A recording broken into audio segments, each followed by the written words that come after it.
So in regards to this wonderful looking movie coming out later this week, I thought it was appropriate that I would take the time to review the original 1991 Beauty and the Beast. You may not know that I am a huge old classic Disney fan. I have a bunch of them in my collection. It's great, including Beauty and the Beast. And just yesterday I went back and rewatched it because, believe it or not, I've only seen this movie I think maybe 2 or 3 times. And the last time I saw it was like 5 years ago when they showed it in theaters in 3D again. And I was really pleasantly surprised to just see how well this movie holds up. So for those few people who might not know, I mean, I'm pretty sure everyone knows the story. You know, one thing leads to another. Belle lives in a city. She goes to a castle. She runs into this prince who's been turned into a beast.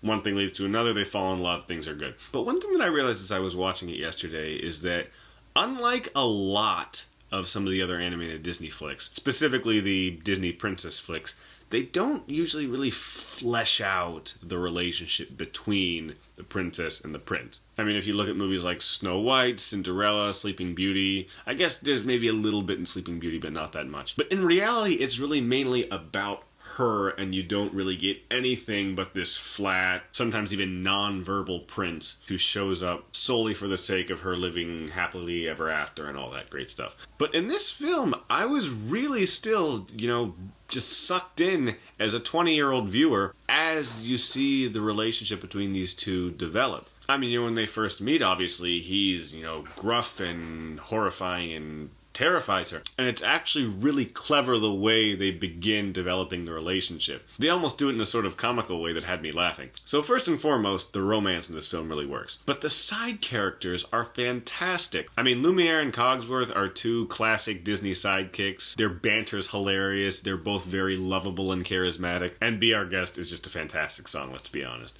Also, this movie probably has one of my personal favorite animated Disney villains, and that would be Gaston. He's just so great because he's so high on himself, so self-centered and arrogant and pompous, and that makes him just hilarious, but at the same time you actually buy that he becomes the villain that he is at the end. And the song Gaston, it's one of my favorite scenes in this whole film. And the banter between him and his little sidekick LeFou is just priceless, and I love it to death. That's another thing that this movie has going for it. It's got some really great songs, classic ones. There are some Disney classics that are good, but the songs don't always hold up. The ones in this, overall, they really do, and they're great. So yeah, overall, this is a really great animated Disney classic. Other than probably Tangled, I'd say this is my favorite animated Disney princess film. It's just a really well fleshed out story. For the most part, obviously, in some of the older Disney films, they kind of cut corners and it's a little fast paced, and this one definitely has some of those tropes. But it doesn't take away from the film at all. I had a blast watching this again, and I'm going to give Beauty and the Beast an A. Guys, thank you so much for watching this. You can look forward to my live-action Beauty and the Beast review at the end of this week. I cannot wait to see this film, and I'm almost equally excited to review it as well. So please stay tuned for that. And if you want to see more, please click below to subscribe. And if you want to comment below and let me know your thoughts on anything, please do. I always appreciate that. And thank you for watching.